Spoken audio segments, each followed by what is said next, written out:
Assalamualaikum warahmatullahi wabarakatuh. Pada pertemuan kali ini saya akan memberikan gambaran sedikit pembahasan mengenai bagian dari KD gelombang bunyi dan cahaya. Di pertemuan sebelumnya, video yang sudah saya berikan menjelaskan tentang masalah gelombang bunyi. Untuk video pembelajaran kali ini saya akan menjelaskan tentang cahaya.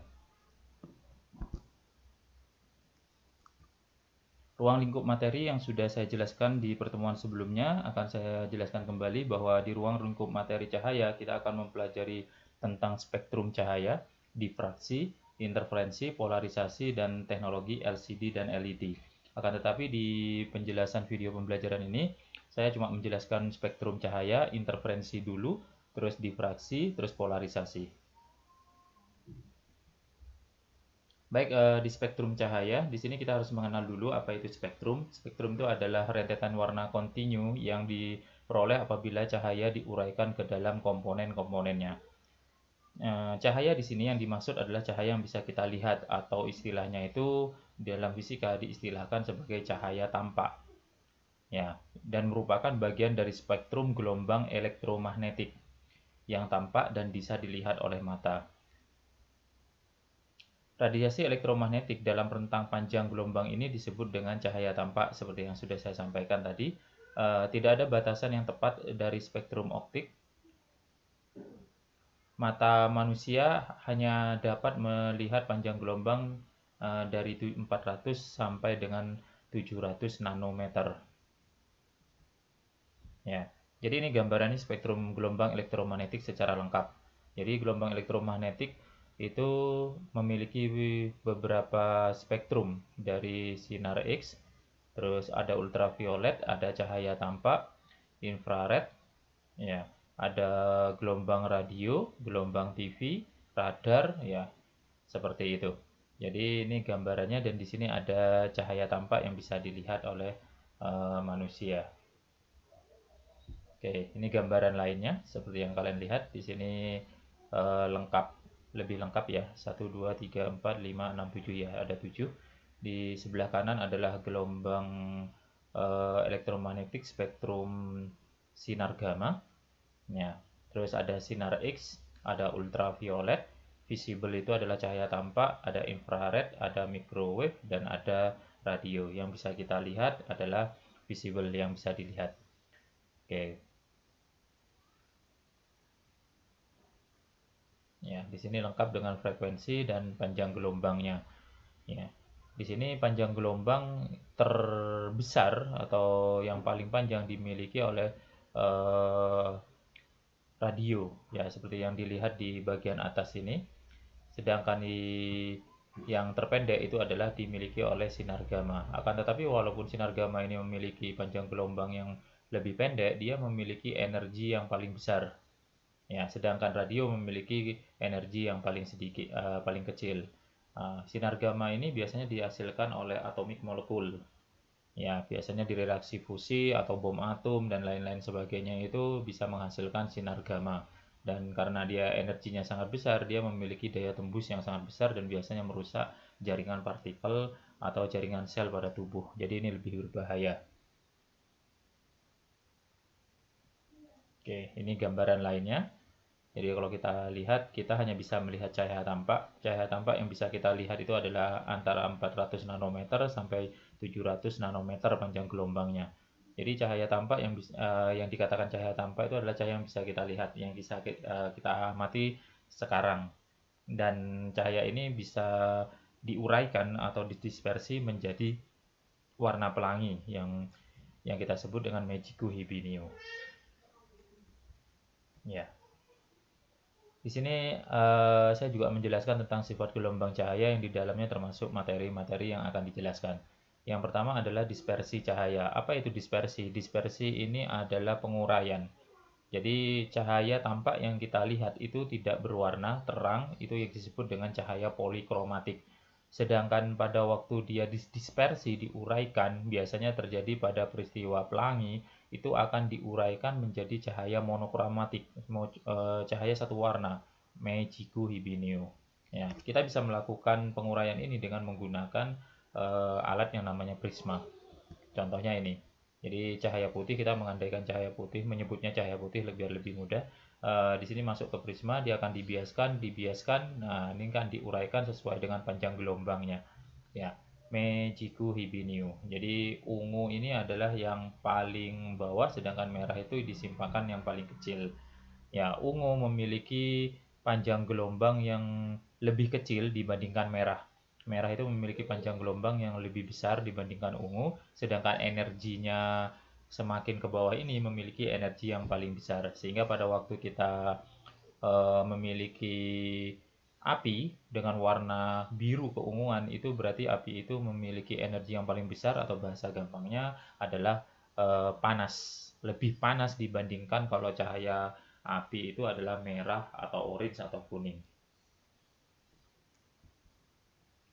Yang kedua adalah interferensi cahaya. Interferensi cahaya ini adalah penjumlahan superposisi, atau bahasa gampangnya adalah penggabungan.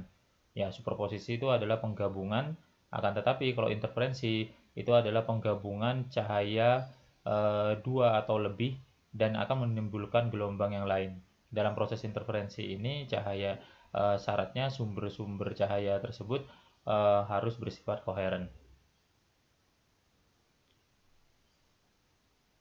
Oke, seperti apakah cahaya yang diinterferensikan? Ya, ini adalah PET, simulasi PET. Jadi di sini ada dua sumber cahaya di atas dan di bawah. Pada waktu dia menghasilkan cahaya, ya berupa gelombang-gelombang seperti gelombang air, maka seperti yang kalian perhatikan di sini dia akan berbenturan atau bergabung menjadi satu. Ya, di sini kan ada yang bergabung, ini sisi gelap. Nah, ini yang dinamakan interferensi. Jadi interferensi ada penggabungan sehingga dia akan membuat pola-pola seperti ini. Nah, ini kalau diproyeksikan dalam layar dia akan nampak seperti ini. Ini terang, ini gelap, ini terang, ini gelap, ini terang, ini gelap. Kenapa jadi terang? Karena ketemu puncak ketemu puncak kalau kita bicara gelombang transversal. Kalau gelap itu berarti puncak ketemu lembah, maka dia akan saling meniadakan amplitudonya. Jadi kalau kita gambar nanti jadinya seperti ini.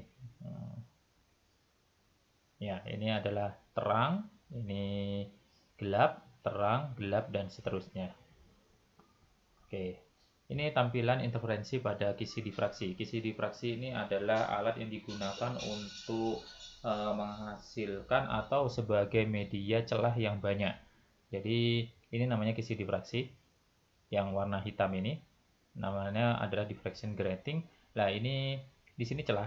Di sini ada tulisannya 100 celah per milimeter, ini 300 celah per milimeter, 600 celah per milimeter. Jadi kita tidak bisa melihat, kita wujud aslinya kalau kita lihat dia hanya seperti kaca, tetapi dalam 1 milimeter itu ada 100 celah. Pada waktu satu cahaya dilewatkan ke sini, maka apa yang terjadi? Seperti tadi, dia akan seakan-akan seperti ini. Dia seakan-akan ada dua sumber. Kalau celahnya dua, dia akan menjadi seakan-akan ada dua sumber. Tapi kalau celahnya banyak, seakan-akan banyak sumber di sini, di mana nanti masing-masing sumber cahaya ini akan menyebabkan cahaya masing-masing bertemu atau berinterferensi. Akibatnya nanti akan menyebabkan pola.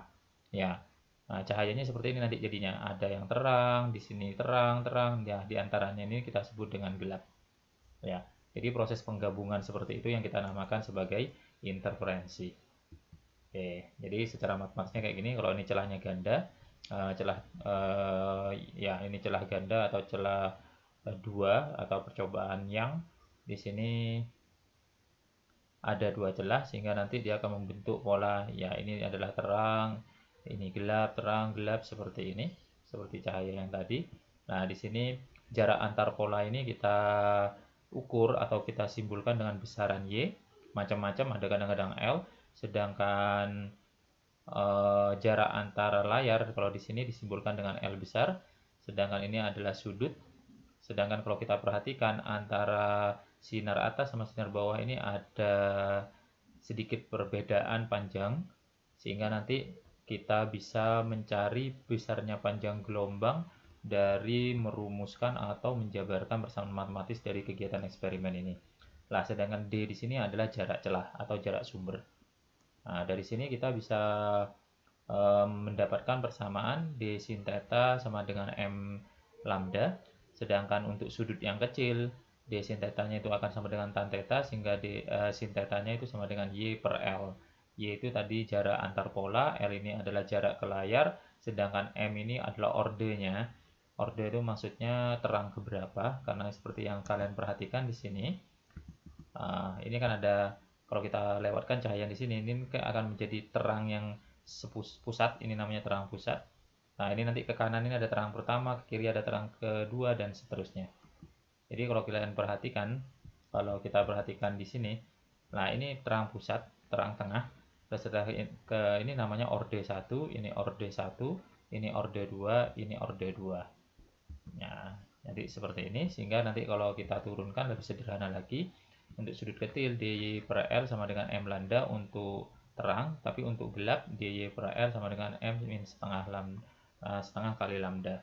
Ya, persamaan ini hampir mirip lah dengan persamaan-persamaan yang biasanya kita gunakan untuk mencari jarak simpul, jarak perut pada gelombang stasioner. Jadi di sini kita memiliki persamaan-persamaan yang digunakan untuk mencari panjang gelombang dari cahaya yang melakukan proses interferensi atau difraksi. Untuk lebih jelasnya nanti saya akan membahas tentang masalah persamaan ini agar lebih sederhana dan gampang untuk digunakan. Oke. Di sini ada istilah lagi, sifatnya yang ketiga adalah difraksi cahaya. Difraksi cahaya itu adalah pelenturan cahaya yang saat cahaya melalui sebuah celah dia akan terpecah atau terjadi proses pelenturan, melentur sehingga dia bisa lewat seperti halnya bunyi.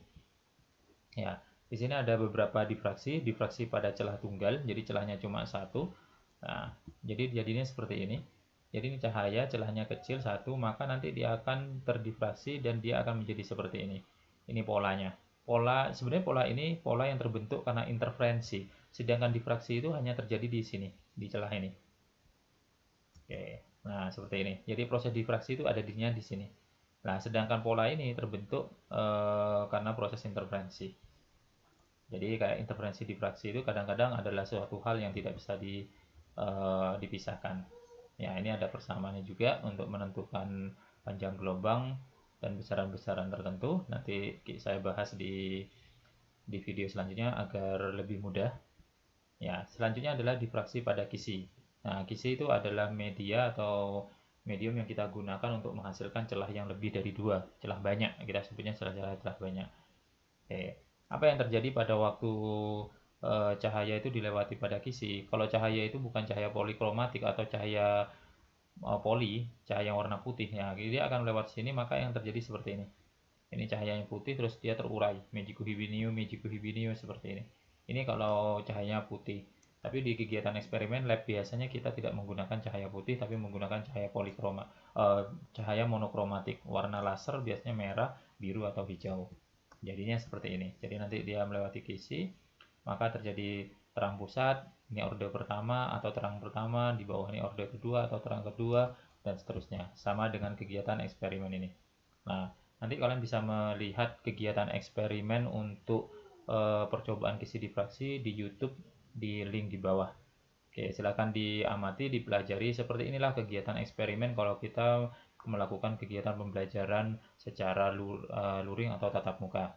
Jadi kita akan menggunakan laser pointer, terus di sini kita akan menggunakan kisi difraksi sebagai celah. Nanti kita akan mengukur jarak pola terang pusat, orde pertama, orde kedua, dan lain sebagainya. Ya. Jadi pada waktu cahaya itu masuk ke kisi di sini, nah ini terjadi proses difraksi. Setelah itu difraksi ini akan menyebabkan satu cahaya yang datang ini seakan-akan ada banyak cahaya. Ya, banyak sumber cahaya sehingga terjadi interferensi dan dihasilkanlah pola ini. Oke. Nah, untuk kisi dari persamaan dy per L yang tadi di interferensi itu dipakai, D-nya itu adalah jarak celah, tapi karena kisi itu celahnya banyak dan di alat itu hanya mencantumkan banyaknya garis dalam 1 mm atau dalam 1 cm, maka D di sini adalah seper N besar. N di sini adalah konstanta kisi atau banyaknya garis yang tertera pada kisi. Ya, bedakan dengan N kecil. Kadang-kadang N kecil itu ada di M. Di sini M itu orde. Oke. Yang terakhir adalah polarisasi cahaya. Ya, polarisasi cahaya ini merupakan berkurangnya intensitas cahaya yang diakibatkan oleh berkurangnya komponen pada gelombang cahaya. Polarisasi cahaya ini hanya bisa terjadi pada gelombang transversal. Jadi gelombang bunyi nggak bisa dibuat polarisasi cahaya. Ya, seperti yang kalian ketahui, cahaya itu adalah gelombang transversal, merupakan bagian dari gelombang elektromagnetik. Kita memikirkannya mungkin hanya sebuah gelombang transversal, tapi pada dasarnya dia tidak terdiri dari banyak gelombang transversal. Nah, seperti ini. Jadi kalau kita perhatikan ini satu gelombang transversal, ini satu gelombang transversal, ini satu gelombang transversal, ini satu gelombang transversal. Jadi banyak sekali gelombang transversal. Nah, dengan menggunakan absorbor, penyerap gelombang di sini untuk menghasilkan gelombang yang terbatas, atau dengan bahasa kita melakukan proses polarisasi, maka beberapa bagian dari gelombang yang banyak tadi diserap sehingga dia akan menyisakan hanya beberapa gelombang yang diinginkan. Jadi bisa kalau kita lihat gambar di sini, dari gelombang cahaya yang banyak di sini, dia keluarnya cuma satu gelombang transversal. Ya, oke. Mungkin agak membingungkan, tapi lebih gampangnya seperti ini aja. Kalau kita melihat matahari secara langsung, mata kita akan sangat perih sekali karena cahayanya terlalu menyilaukan. Maka solusinya gimana? Kita menggunakan kacamata yang biasanya menggunakan lensa penyerap, atau kacamata yang menggunakan aplikasi dari polarisasi. Pada waktu kacamata yang cenderung warnanya gelap itu kita lihat ke matahari, kita bisa melihat sinar matahari tanpa tanpa merasakan mata itu terasa sakit atau silau. Kenapa? Karena sebagian besar cahayanya sudah diserap atau diproses secara polarisasi, sehingga cahaya yang masuk ke mata itu hanya sebagian saja. Nah, itu aplikasinya di kehidupan sehari-hari. Oke, proses polarisasi itu bisa terjadi karena banyak hal. Satunya karena pemantulan. Ya, di sini pemantulan, tapi pemantulan di sini harus memiliki sudut tertentu, jadi tidak sembarang pemantulan. Terus yang kedua adalah pemantulan dan pembiasan.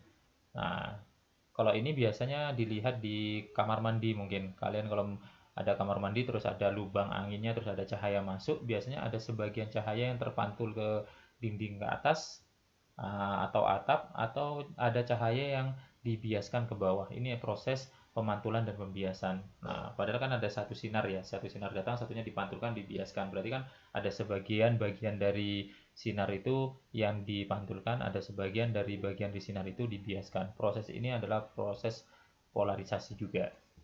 Nah, ada yang dilakukan dengan cara pembiasan kembar. Ya, dibiaskan beberapa kali sehingga dia nanti apa teruraikan sendiri. Oke, ada yang polarisasi dilakukan dengan cara hamburan. Ya, hamburan ini biasanya penjelasan untuk menjelaskan kenapa sinar matahari itu bisa berwarna berbeda pada waktu pagi, siang, dan sore.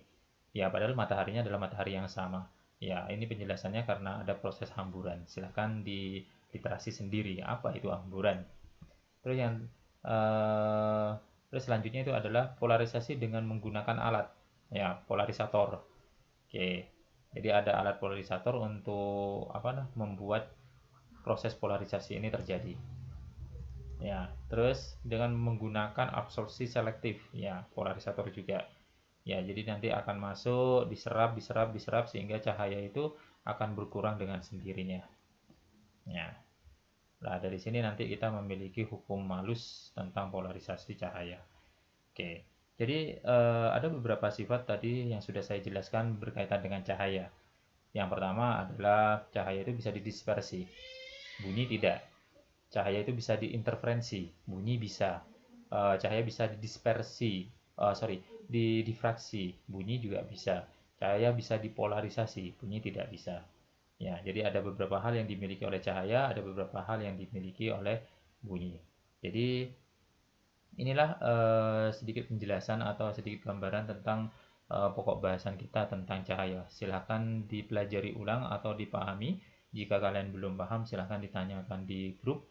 Jika sudah paham, maka nanti kita lanjutkan belajar di video pembelajaran selanjutnya berkaitan dengan besaran matematis yang yang akan kita gunakan untuk menghitung sesuatu di pokok bahasan cahaya. Oke, oh iya, gambaran cahaya aplikasinya di dalam kehidupan sehari-hari selain kacamata yang bisa digunakan untuk melihat cahaya yang terang, ada juga seperti sabun ya, sabun pada waktu terkena sinar matahari, gelembung sabun itu akan berwarna-warni, itu juga adalah proses difraksi interferensi. Begitu juga pada waktu bulu merak yang kemarin pada waktu kita belajar gelombang mekanik, terus CD pada waktu kena sinar matahari dia berwarna pelangi, itu adalah aplikasi-aplikasi yang menunjukkan bahwa itu adalah sifat cahaya. Baik Mas dan Mbak, terima kasih sudah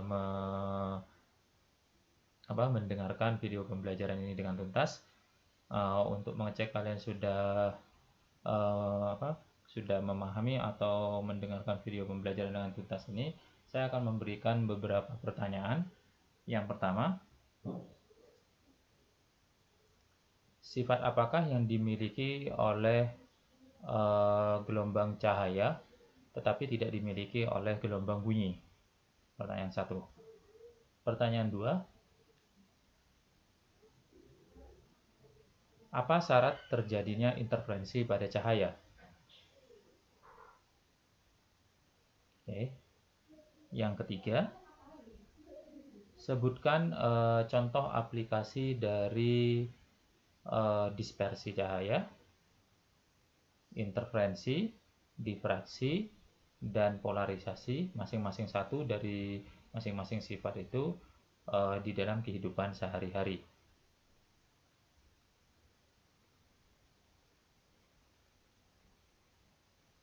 Oke, itu aja dulu pertanyaannya. Silakan dijawab pada jam pelajaran.